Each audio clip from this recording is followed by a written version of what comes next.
It's Jobs Friday, which means we have the jobs report numbers that came out today for the month of May. And as an economist, I want to walk you through these numbers because they tell a very interesting story about where we are economically. So in May, US employers added about 172,000 jobs. The unemployment rate, the U3, is remaining unchanged currently at about 4.3 percentage points. The jobs numbers for both March and April were also revised up by a combined 93,000 jobs. What's very interesting about the jobs that were created this month is that they span across several different sectors. One of the wonky things about the last few jobs reports is that most of the job growth was coming from healthcare, right? Over the last 3 years, healthcare jobs have increased by about 10%.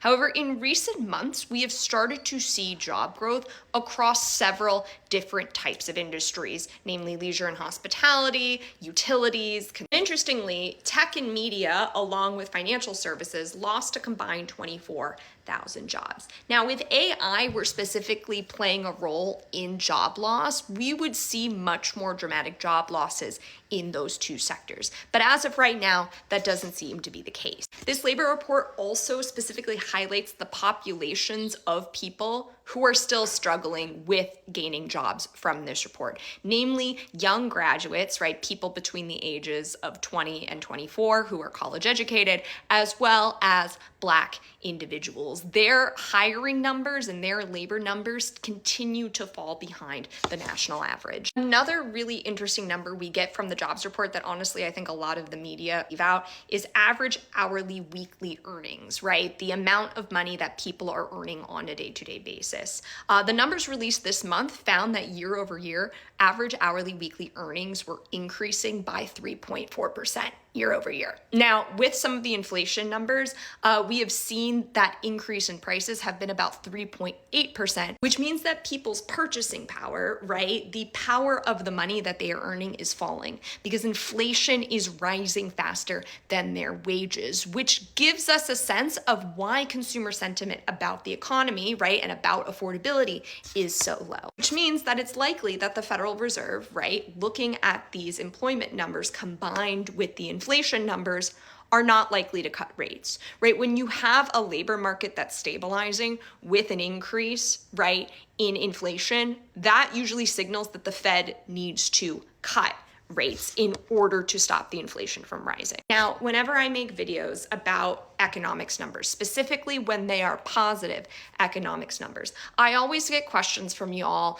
and people in my comments saying that we should not trust the numbers coming out of this administration. And that is a perfectly reasonable question, given the fact that the current president fired the head of the Bureau of Labor Statistics last summer after the agency reported disappointing figures. What I will say is that number one, there's currently no evidence from both third-party organizations and academic organizations suggesting that the administration is skewing the data.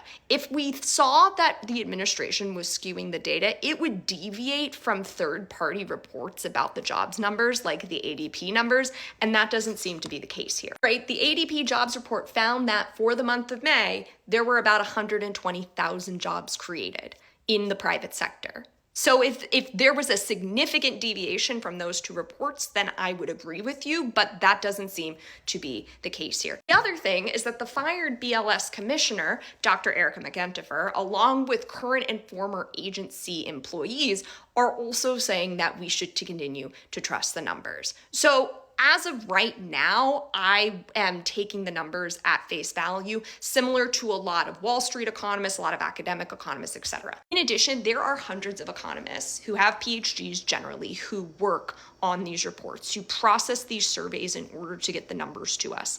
And it would be absolutely shocking to me if one of these hundreds of people who are working on these reports saw that what they were working on had a significant deviation from what was actually being reported, if we didn't hear about that at all over the last year, right? If there's one thing about PhD economists that I know about, it's that number one, we like to be right.